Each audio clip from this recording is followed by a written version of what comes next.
Good afternoon. My name's Leanne Redden, and I'm the Executive Director of the Regional Transportation Authority.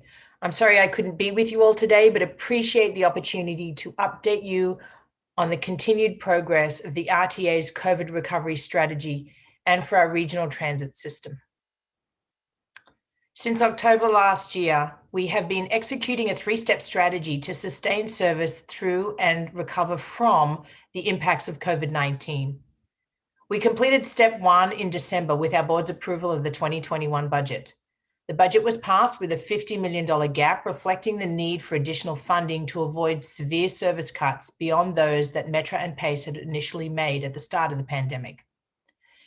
We began step two in January with the goal of sustaining critical transit services and providing mobility for those who most need public transportation during the crisis, including bus riders, essential workers, residents with economic hardships across the region, and people with disabilities.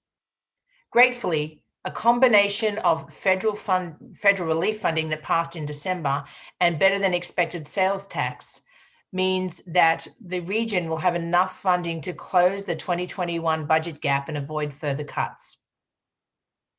Through this process, the RTA is committed to a transparent, accountable, and collaborative approach to communicating with our partners and stakeholders through every step of the recovery strategy.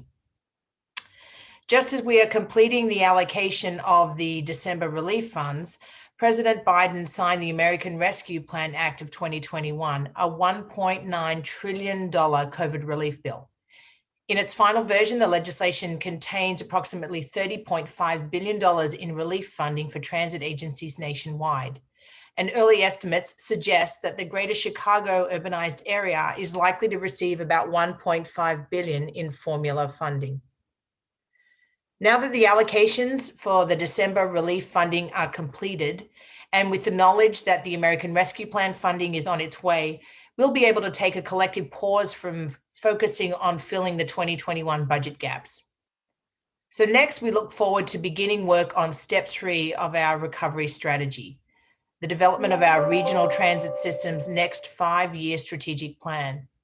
In this step, we envision supporting recovery and leveraging what we've learned over the last year to reimagine how our transit system can emerge from this crisis stronger.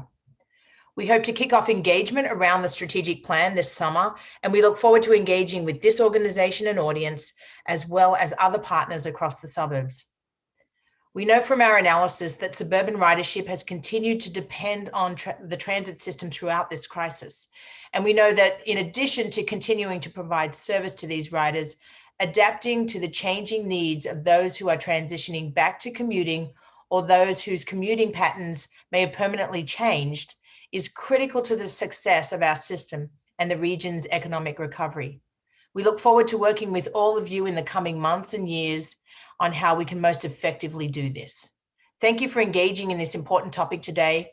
If you have follow-up questions, I have two of RTA's senior team in attendance today, and they would be happy to take your questions and relate any comments back to me. Thank you.